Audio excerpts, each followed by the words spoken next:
Welcome to Season 3 of The Lifestyle Chase, and I'm your host, Chris Little. This podcast features high performers who have found a way to live their best life while balancing their health, wellness, friends, and family. To help this podcast grow, please share it on social media, rate 5 stars, tell your friends, and check out the past 140 episodes and counting. You can follow me on Instagram at Christian Little and at The Lifestyle Chase. Thanks for listening. Let's get started.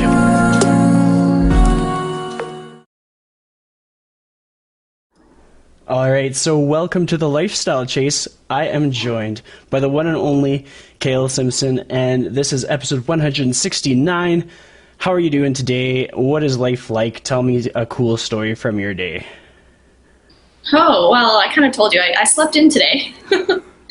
So it's been a bit of a rush. Let's see. Cool story. I went to the gym. Something interesting must have happened.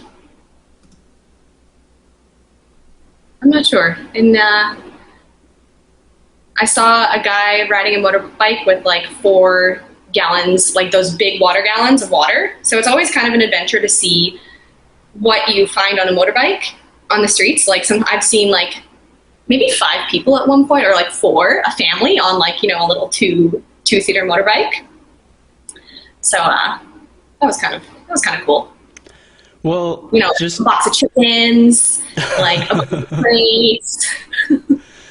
I mean, that is crazy. I can't imagine seeing that here in Alberta. And just to give the audience to get them up to speed kind of thing, like they can go back in the episodes, they can listen to you when you were on the show and you're in Australia. But what's happened since you've left Australia? Like what has happened in your life? Kind of give us the update as if we're just like catching up and filling in the gaps kind of thing. Yeah, well, a lot happened even while I was in Australia, since the last time that we talked on the podcast.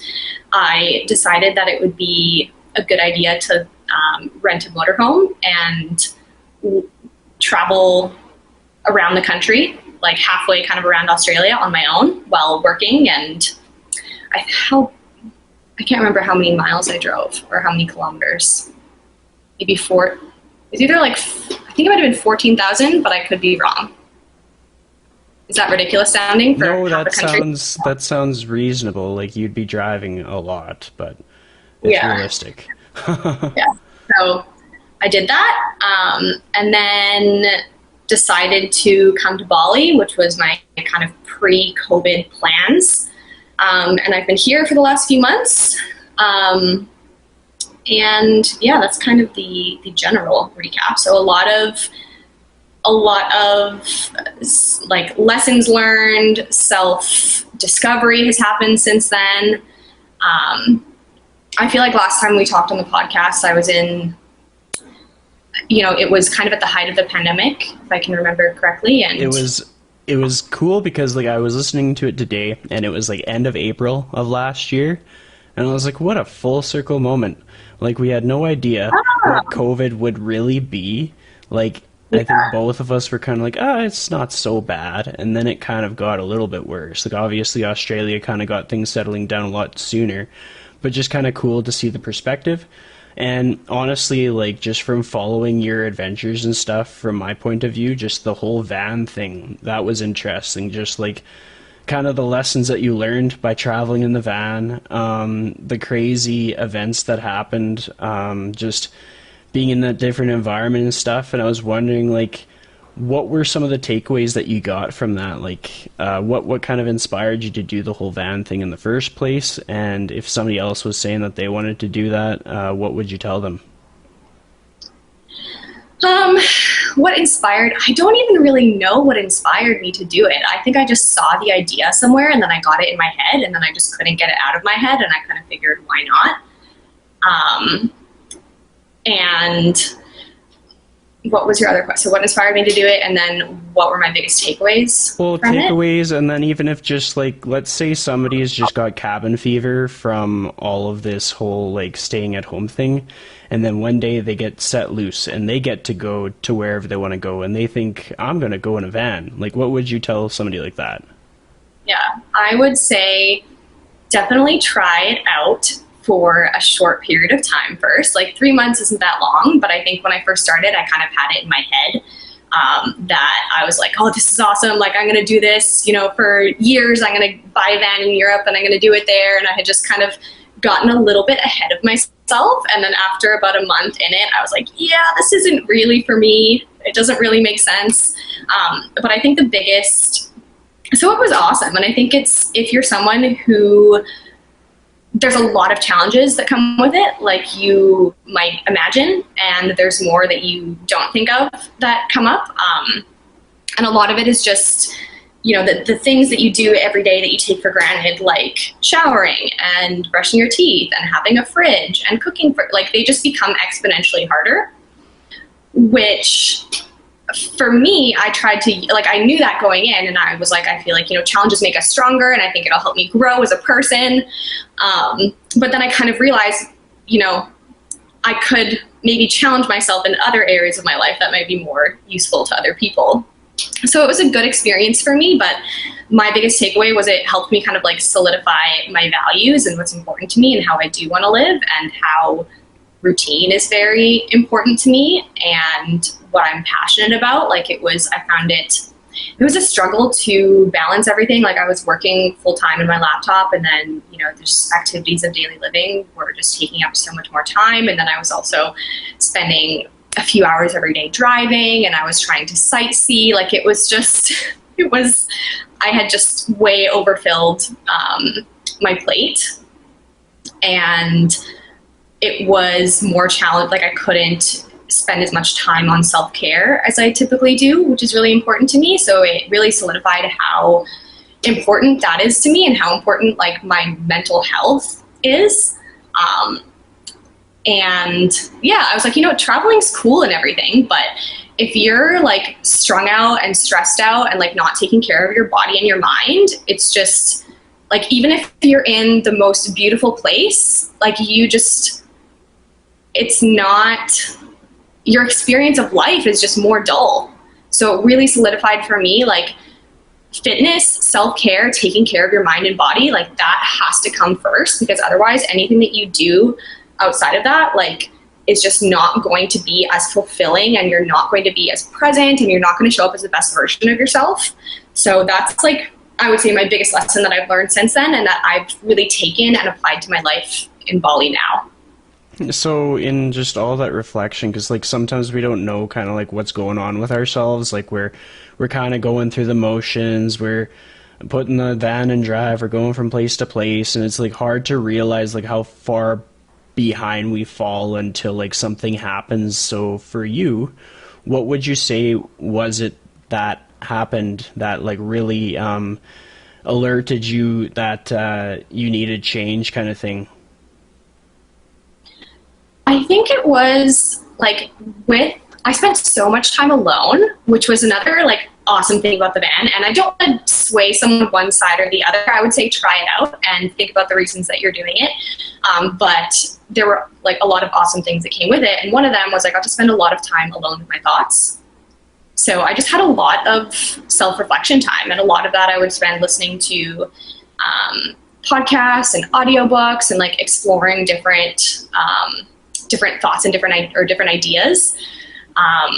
But I think just all of the self-reflection time, like I typically, before I did the van thing in Australia, I had a pretty solid, consistent meditation routine, which really helps me to get in touch with myself and my thoughts and be more self-aware.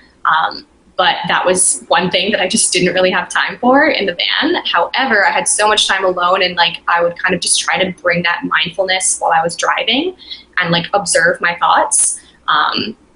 Which was another thing that forced me to kind of, okay, how do I just be more mindful in my everyday life, which is actually the point of meditation. It's not to just like not have any thoughts and like chillax and like be good at meditating. Like the point is to get better at observing your thought processes and your emotions and creating space between that so that you can create more self-awareness. So I think, yeah, meditation was, I think, what really helped me with that. And then just transferring that to being more aware of my thoughts and emotions throughout my everyday life. Sweet. That being said, I think it's really easy for that gap to close and to just completely forget and to become reactive. So meditation, I think, it's like practice. And it is good to have a consistent practice. But the point of the practice is to like remind yourself of what that's like to observe your thoughts, and then try as much as possible to bring that into your everyday life, because it's 15 minutes out of 24. So the 23 hours or however long you meditate, but it's going to be the majority of your day you're going to spend not meditating, and that's what's going to make the biggest impact. So amidst all of the travel and self-reflection and time on your own, were there any instances where you were kind of taken aback by like how impactful the actions of strangers can be, whether it be in a positive way or a negative way? Like, is there anything that kind of pops into your head when you think about that? The impact of strangers?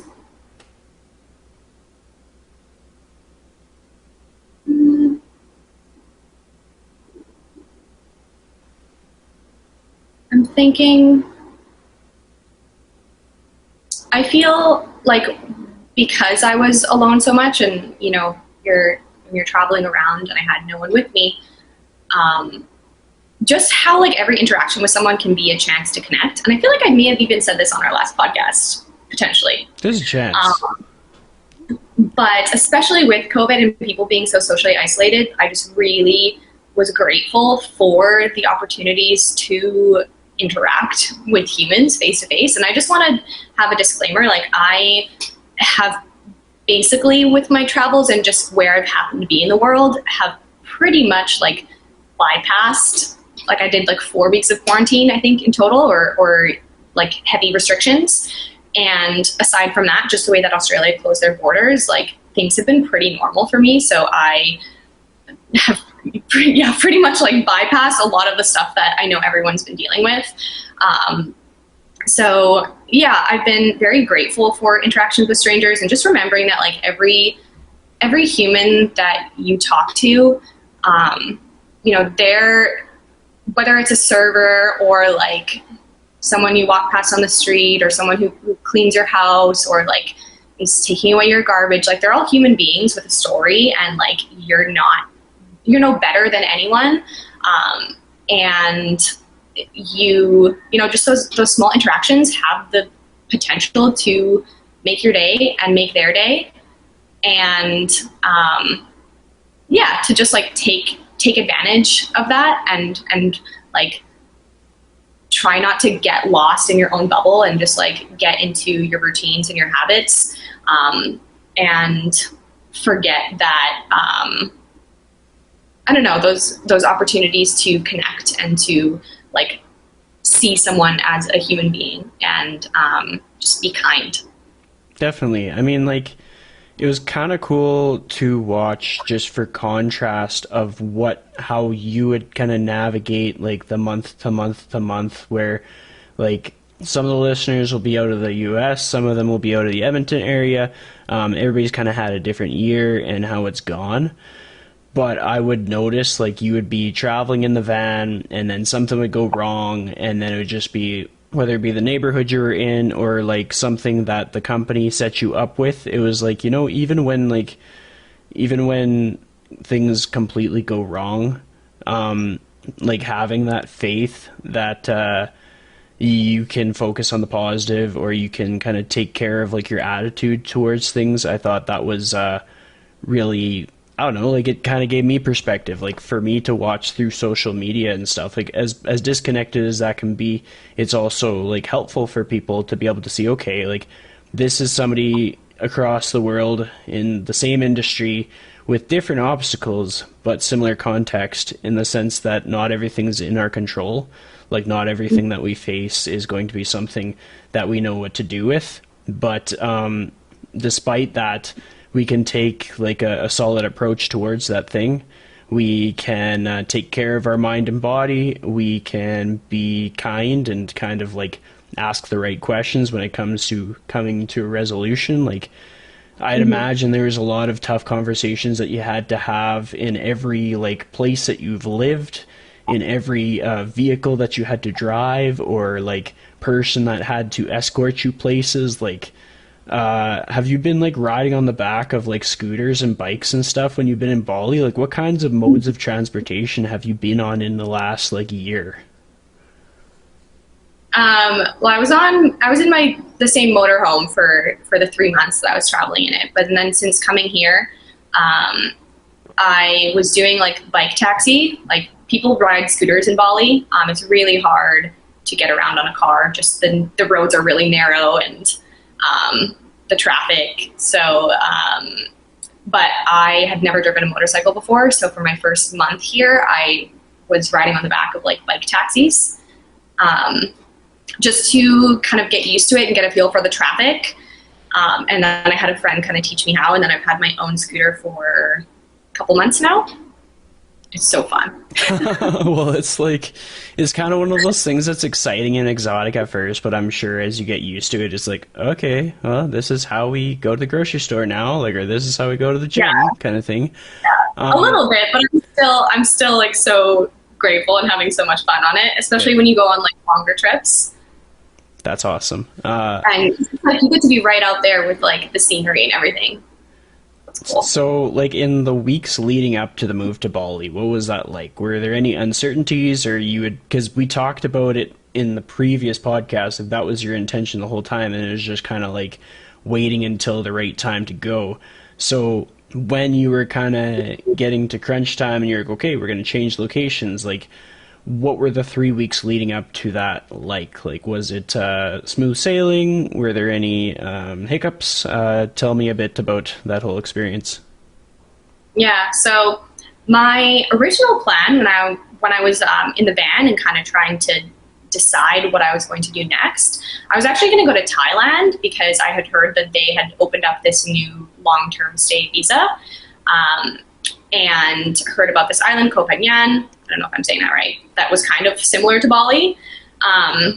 So that was the plan. And then I decided that I did not want to do the hotel quarantine. It's like a mandatory 14-day quarantine, and it was expensive, and I was just over it. I was like, you know what, I'll just wait. And I was going to stay in Australia for a little bit longer and set myself up in the Gold Coast, which is where I ended my van travels. So that was the original plan. And then I heard from kind of a friend of mine that she had gone back to Bali. So I asked how she got there, and then I learned about a visa that you could get here, kind of the same thing, similar deal to Thailand. But at that point they didn't have a quarantine. And I was like, well, Australia has fewer COVID cases than Bali. So I feel fine with that. And yeah, that's kind of how that happened. It was a pretty quick turnaround decision. I think maybe two or 3 weeks after I decided that, I got on a plane, and that was a little bit chaotic because I had forgotten to get a COVID test, and then locked my luggage inside of the hotel, and no staff was there right as I was trying to go to the airport, and then my luggage got lost, and there were just a lot of things going wrong. But something you were mentioning earlier that was kind of like all these things are going wrong and you kind of have control or choice over your thoughts. That's been like another big lesson for me, because it's like that's another thing it's all about, like observing your thoughts and being self-aware, is then you get to choose your thoughts. So I think first thing is always like, you don't want to like just spiritual bypass or like toxic positivity, be like, oh, everything's fine, like I'm grateful to be alive, people have it worse. Like, you still have to kind of acknowledge how you're actually feeling and be honest with yourself. Otherwise, you're not actually processing it. You're just kind of bypassing it and like stuffing it down. But like, observe your thoughts and then question them. Ask yourself, okay, like, how does this thought make me feel? What is this thought like serving me? Is this thought even true? What's a different thought that I might choose? And kind of that might make me feel more positive or be more helpful to the situation, and do I want to choose that thought or that belief? So some of the beliefs that I try to choose for myself are like, okay, how is everything happening for me? Or just asking better questions. I think that's another thing that you said. How might this be actually working in my favor? How might, like, what can I do about this situation? What is this teaching me? Kind of those types of thoughts. So it's really helped me to embrace the chaos and the uncertainty and all the things going wrong. Yeah. Well, I mean, once you landed in Bali, what were the things that scared you the most about being in a new environment and kind of having that uncertainty and et cetera, et cetera? I definitely felt a little bit paranoid because, I don't know, I was kind of worried that like everyone was trying to scam me, and I felt anxious about not knowing the language, and it was just such an unfamiliar environment that I kind of felt like for the first couple weeks, if not a little bit longer, it's like I was just very tense all the time and very like standoffish. A little bit opposite of that, treat everyone like a human, like still tried to do that, but at the same time that was like preventing me because I was like just worried for my own safety, and it was tough to get past that because everything was so unfamiliar. I'd never been to Asia before, even though people say Bali is kind of like Southeast Asia light. That's what a friend said to me. It's especially where the neighborhood that I'm in, Canggu, it's kind of more designed for expats. It's not like super touristy, but there's lots of expats living here, and it's not like in the middle of the jungle. But that was challenging, and it took me some time to get comfortable and to kind of ground myself. I had just gone like after the van and all the challenges in Australia. I was in such a good place mentally, and I felt like my mindset was just so solid. And then coming to Bali definitely shook me. But I'm really feeling, any challenge that you go through, it teaches you and it makes you stronger. And I feel like I'm at that place again, which feels really good. That's good. What would you say kind of dialed it in the most? Was it just kind of like being active and eating healthy, sleeping? What kind of helped you the most? Yeah, that was definitely something I decided to do. Like that was another thing when I came to Bali. It was, it's a very like social scene here, and I was isolated, even though COVID wasn't like super a thing in Australia. I was still traveling alone by myself for a long time. So it was nice to come here and meet people and have friends again and be able to connect. But I was drinking more than usual. I was neglecting my morning routine. And then I just kind of had this, I noticed that like my mindset and my self-confidence was just not in the best place. And I was kind of like, okay, I need to make some changes. So definitely eating better. Eating out is so cheap and easy to do in Bali, but I was like, I need a better just plan and being more consistent with exercise and moving my body more. I stopped drinking for the last couple months. I was like, alcohol is just does not contribute, does not make me a better person, and it does not make me happier. So I stopped that. And then I also have kind of gone through my own like mental health journey. So kind of discovered that I have ADHD and got a diagnosis and have been treating that. And that's also really helped me have compassion for myself. And because it's just another way of understanding myself, but also like, okay, these things that I thought my entire life were like personal flaws, I now have a reason for it, and I feel more equipped to deal with them because I have a support system and I have doctors and even like medicine that I've been taking that has helped me with that and just like feel really empowered. And yeah, I think like understanding myself has really helped with that a lot, and like stepping into that, and yeah, just like self-acceptance.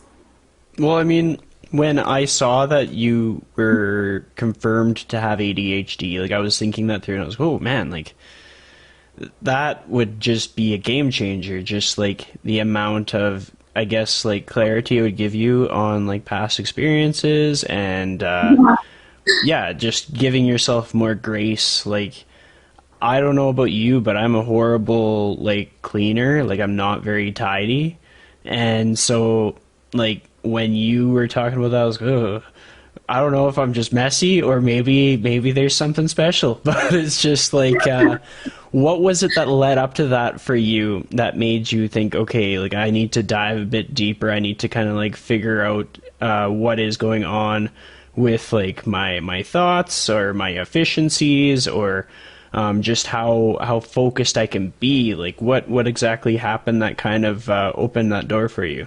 Everyone's brains are different. So whether you have like a condition that can be diagnosed or not, really just like owning that your strengths and your weaknesses and being like, you have strengths that other people don't have, and weaknesses. And often like your biggest strengths are your biggest weaknesses. Like maybe you're messy because you're focused on things that are really important and purposeful for you. And, you know, the minutiae, you just don't stress it. So I think that the self-acceptance thing that can come with just, you know, it doesn't have to be an actual diagnosis. That's what I've learned. But with the kind of how did I get into wanting to explore this, it started with a comment that one of my best friends and my previous roommate in Canada, she was recently diagnosed with ADHD. And I didn't really think anything of it until she said, I think I had made a comment about how I always used to get the hiccups. And she said something like, oh, that's like an ADHD or an anxiety tic. And I was like, oh, I don't have those things. And then she was like, you may or may not just show symptoms of ADHD. And initially I was like offended. And then I started looking into it more, kind of went down a rabbit hole, and I was like, holy bleep, this is me. And yeah, it just explained a lot of my childhood. And originally it's been a roller coaster ever since. Like I made that discovery and was like, okay, yeah, 95% chance I have ADHD.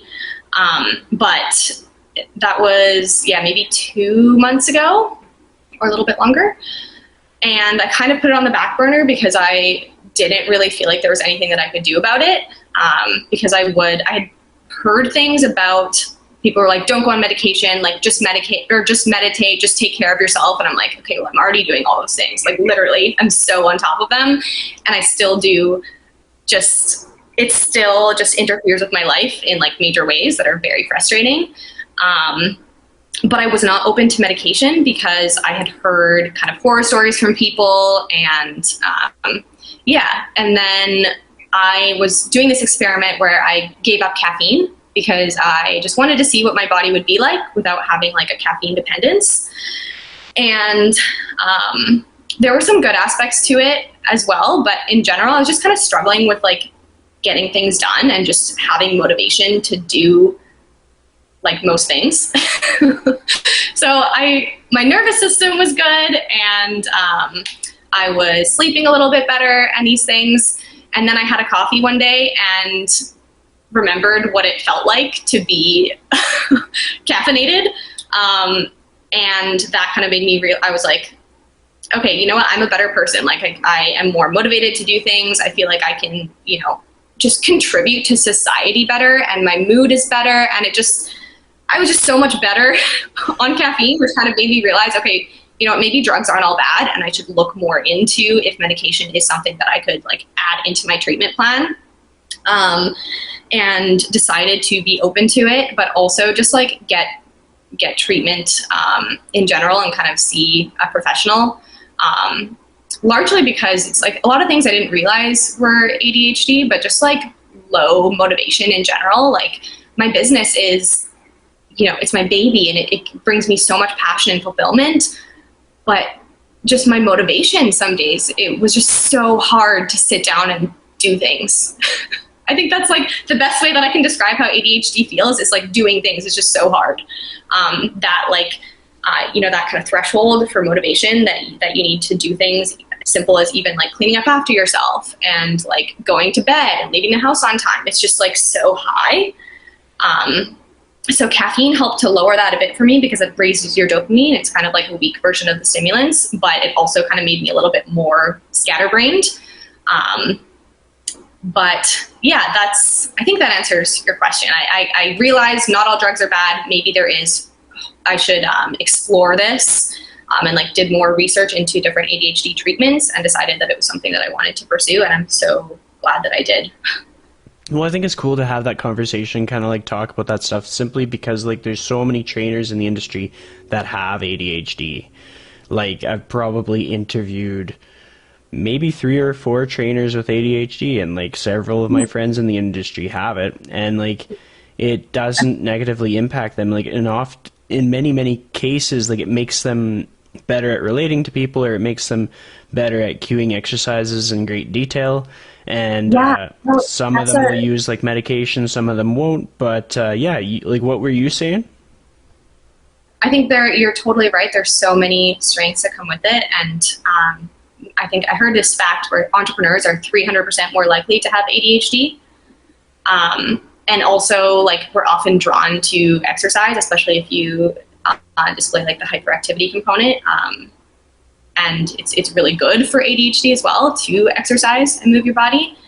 But it also, it helps you just kind of think differently than other people. So that can help you with cueing exercises, or for me, I think it's like kind of seeing the big picture of what my client needs. And when I'm in a conversation with her, just thinking a little bit differently and getting her to kind of question her thought processes. We also tend to be like very passionate, very creative, very enthusiastic, have lots of energy. So it's 100%, like, I would not change it, which is why the diagnosis has been so empowering for me, because I'm like, oh, this is actually a superpower. I just need to kind of mitigate the weaknesses.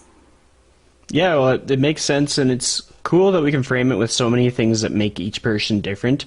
Like just like talking about it as like a superpower kind of thing, because in a lot of cases, like trainers are weird. Like people in the fitness industry are weird in a good way, like in a way that sets us apart, that makes our clients want to work with us because they see them in us, and kind of owning it can be a differentiating factor. It can be the thing that helps you succeed. It can be the thing that helps you stay healthy and like have like a fulfilling lifestyle in the career, or just in general. Like anybody could be in any industry listening to this podcast and finding out about themselves and how they operate, and how to operate within their own like wheelhouse to the greatest degree is like a big thing for life. Like just imagine like if somebody was working in a busy office and then all of a sudden they realize that like there was an aid that could help them in their day to day, that could improve their just general well-being.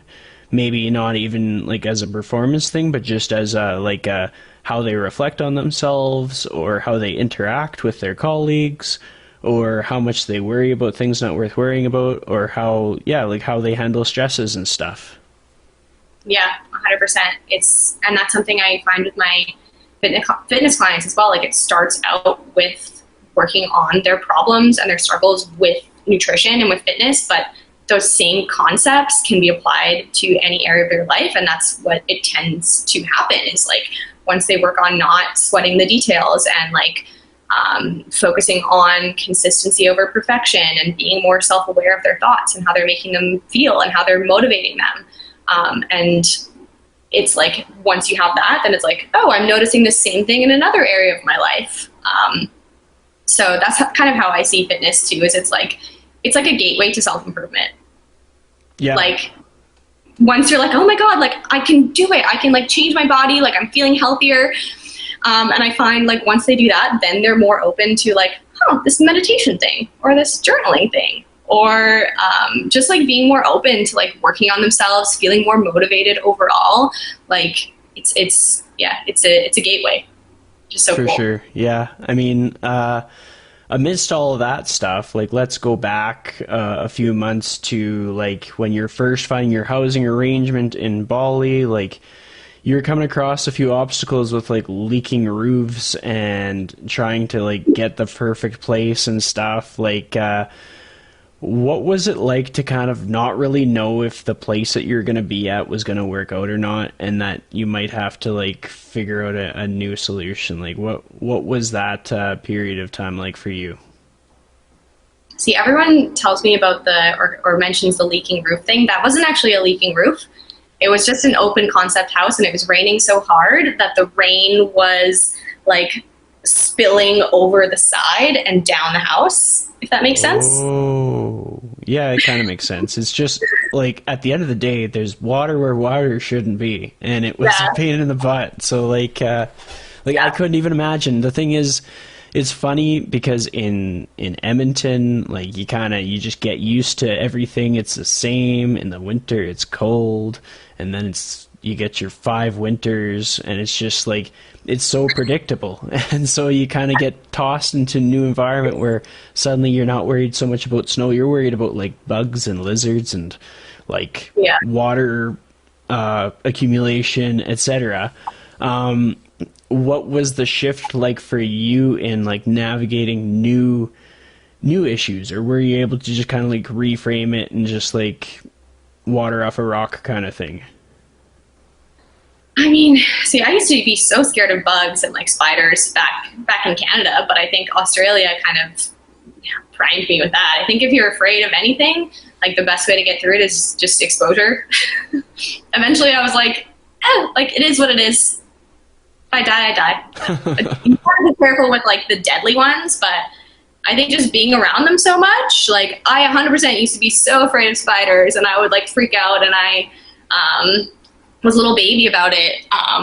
But just being around them so much, I'm like, it's really not that bad. And I think that'll happen with any fear that you have.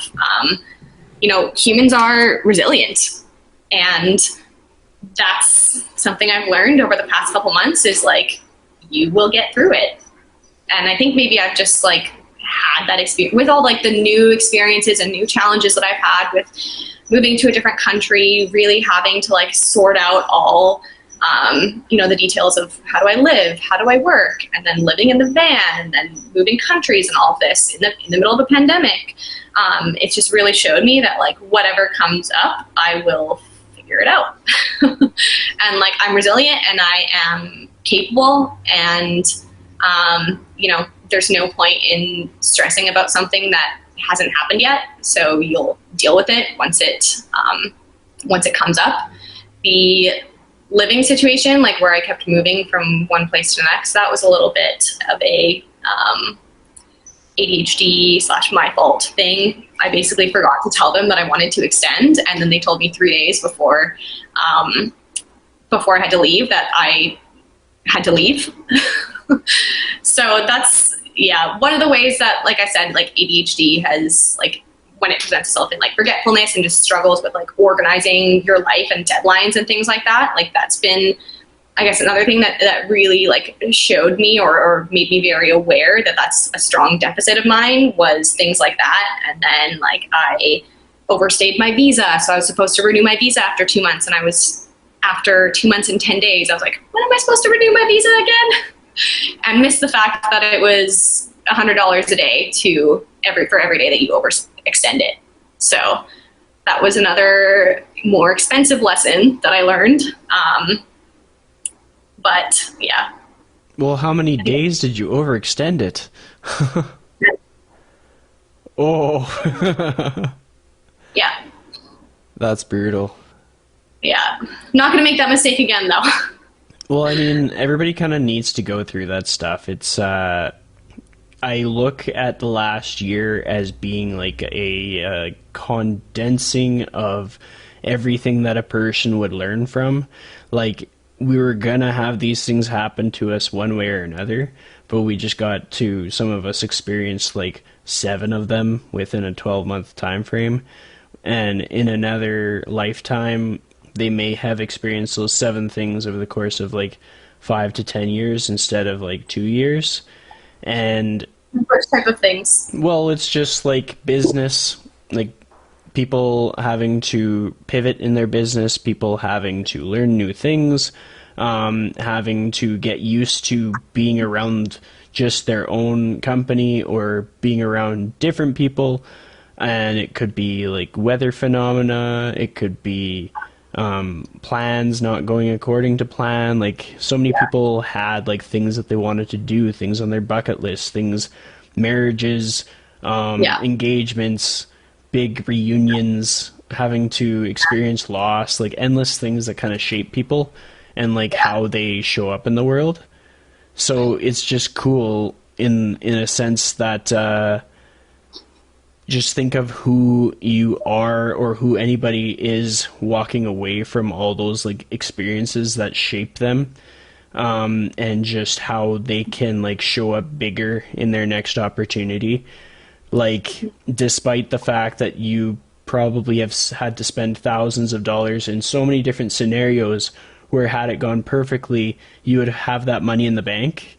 Now you have those lessons that other people don't have yet. And I look at it the same way with like, being in Canada, where like the pandemic has really like pressured some people with the lockdowns. There's been like greater restrictions, stuff like that. But like, if not for these things, there's a lot of personal development that wouldn't have occurred.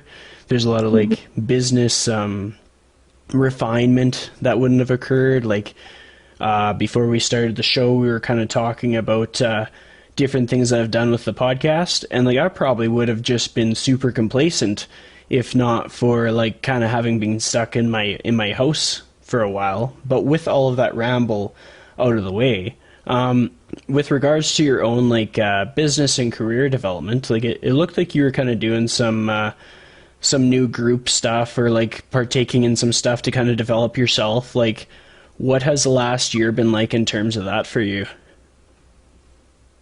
In terms of business and career development? Yeah. Yeah. I've been playing around with some different things with my group programs, and like last quarter, I tried kind of a different length of a program, and I've actually kind of come full circle to doing something I started out doing similarly. So if you're watching this, then you'll get an early announcement. I'm going to announce it soon, but I'm going back to like my 6-month program, because I just found that works the best. And it's really kind of, if I'm going to have one like flagship offer, that's what I really want to focus on, because my business and my coaching is all about helping people really, it's like mind, body, soul. It's holistic. And really about like helping people find a long-term lifestyle. Like, I don't want to send people off like not having the tools that they need. I feel like even ethically for me to like the kind of coach that I want to be is I really want to like make sure that someone is set up physically and mentally, because sometimes with like 12 weeks, they might, they'll learn some macros and they'll lose some weight, but they don't really know how to maintain it on their own. And then they might be like, oh, I'm going to keep, I'll just do what my coach told me to do and I'll keep seeing progress, and they don't see it. So really taking the time to like empower people and set them up for longer term is what I want to focus on. And then aside from that, I'm always just trying to learn more. So I haven't done any like formal courses or education since, but it's just part of my personality. Like, I'm so curious. I'm always wanting to learn. So, and especially when it comes to like psychology, that's a big interest of mine. And even with like learning more about ADHD, I've learned that with the struggles with like motivation and all or nothing thinking, those are all like just exacerbated with ADHD. So going down this rabbit hole of learning about that has given me a lot of tools to continue to help my clients. Like, it's kind of like those are things that I already helped them with previously, because it's something that a lot of people struggle with to a certain extent, but that's also like my niche client is someone who struggles with like all or nothing thinking, and kind of like yo-yo dieting. But learning more about how like an ADHD brain works and learning about psychology has helped me kind of refine my tools, or even just be able to explain them in a better way so that it lands better with people. That's something, but that's like kind of part of my personality. Like, when I did like a strengths finder test, my number one was input. So ability to like consume information. And I think it's also an ADHD thing because we like to be mentally stimulated. So that's something that I use to my advantage. And I think it's part of the reason why I'm such a good coach is because I'm like so genuinely curious and passionate about this stuff. And that causes me to have all this information in my brain that I can then apply to my programs and with my clients. Yeah, I mean, that makes sense. And it's kind of cool, the whole like full circle moment, because I think a lot of people have those like those revelations of like, okay, like a new group of people or a new phase of life or just something new has come up that's kind of taught us to kind of just try something simple rather than reinventing the wheel. Like so often, people are like looking for the answers, like in some far off land, when all it is like asking better questions or just trying something familiar just in a whole new way. Yeah. With that being I think said, oh, sorry, go ahead.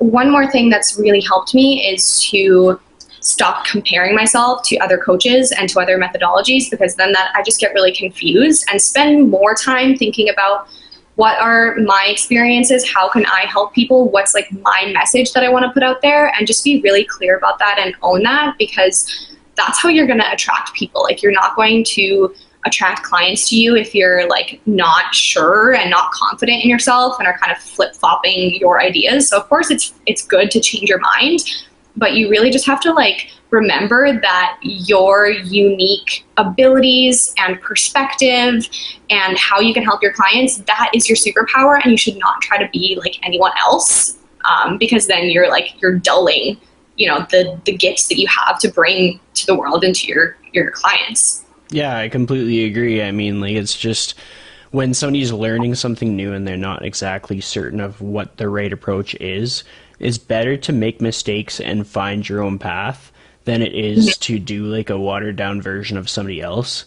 Because, Yeah. like, you're never going to like connect with people in the same way that you would if you had made the attempt based on what you felt was right. Like, people making their choices based on their value systems, based on their experiences, and like what they think would work in the moment is much more valuable than just trying to like carbon copy someone that they admire or something just because they're just not sure if they would get it 100%, so they just want to copy what somebody else did. Because like Yeah, half the time, like the new people like come up with like these ideas that stand out, that are a cut above, just because it's a new idea, it's a new application, it's something that nobody else has tried before. What were you saying? I was saying it's something that we have to be careful with in today's information age. Is like we can't lose that ability to think for ourselves and think critically, and I think this goes in any field. But like, don't just take it's okay to have mentors and people that you respect, but don't just take what someone says and use it for yourself. Like, that is, again, like stripping you of your superpower, which is the way that you think individually, and just practicing like really like thinking critically and independently, because that's how, like you said, you're going to bring something new and creative and be truly like innovative, and just being like, yeah, really bringing your individual gifts to your work. Definitely. So when you're looking on your calendar and you put yourself in the future by a year, do you know what that looks like for you? Like, do you have like something mapped out for yourself, or big, hairy, audacious goals, or anything that you realistically feel like you need to accomplish within the next 12 months? I've actually I've gotten back into like bodybuilding, because I just kind of as like a personal goal, and speaking of coming back full circle, I'm realizing that like, okay, this is something that I can take all this personal growth that I've had over the last few years since I gave it up. And that's kind of how I started in the fitness industry, is through bikini competitions, through bodybuilding. That's what really made me fall in love with it. And just kind of had this hunch. I feel like I never quite reached my full potential with that. And I'm really excited to take like the personal growth that I've had and see what I can accomplish in this area of my life. And I feel like I'm in such a good place mindset wise. And it's just something that I want, like a personal goal that I want to accomplish. So yeah, doing like bikini competitions again, and I'd like to get my pro card. That's kind of one goal that I have. And growing my business, I want to hire a team and just impact more women. So yeah, that's what I see myself doing in the next year. And then what about location? Do you feel like you're going to go to a new setting? Are you going to stay in Bali? Like, what do you foresee for yourself in that capacity? I think I'll be in Bali for a while, just because it's such a good setup for me at the moment, and just with everything that's going on in the world. And I've also realized that, like, yeah, traveling is cool, but it's not what I want to focus my life around. Taking care of myself and my mental health and my business are what are most important to me. So I don't know if I'll be here in a year. I'm really kind of playing that one by ear when it comes to just like where I want to live individually. This is cool, but I think it really depends. Like if I meet someone, or I'm just really staying open to any opportunities with that, because I can do my business from anywhere, and I can,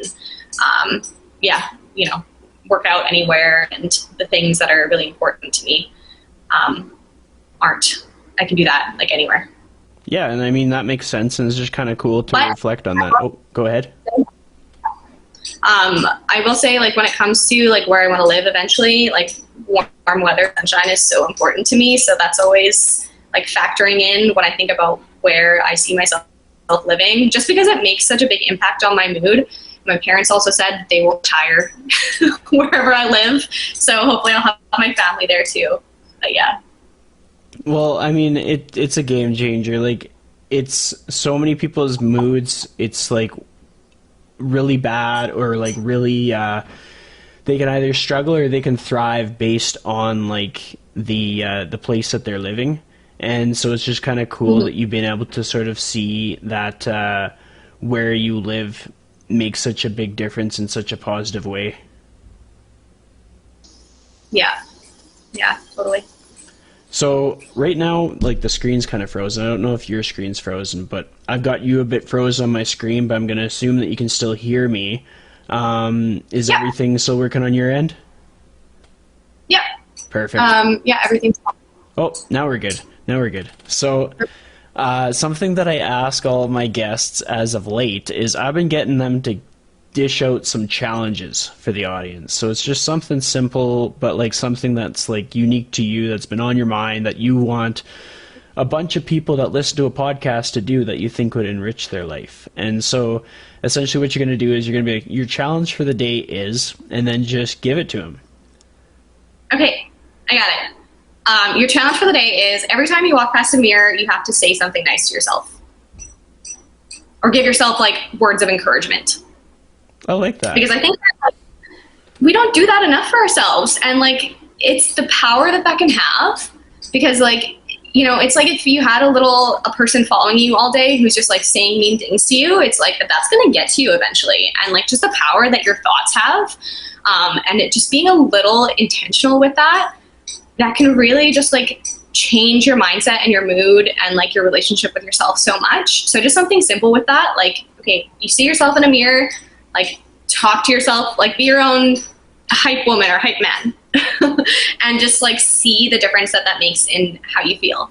That's perfect. That's a great challenge. So with that being said, that essentially wraps up our episode. I'd like to thank you so much for coming back on the show and catching up and bringing everybody up to speed. Hopefully people go back and listen to the old episode from about April 30th or so of last year to kind of get that whole like full circle moment. What number it is? Roughly, I would say probably like 130 or something like that. And this is episode 169. So it's like, it's 30 episodes ago, maybe 60 episodes ago. Maybe it's the early 100s. It's hard to know because it's just like all the numbers just kind of blend. And also it's like a Jedi mind trick, because like when I don't say the exact episode, then they have to like look at all the other episodes where it's other people that they might like recognize. And, but nonetheless, it's been great, and thank you so much for joining. Thank you so much for having me. This was a lot of fun.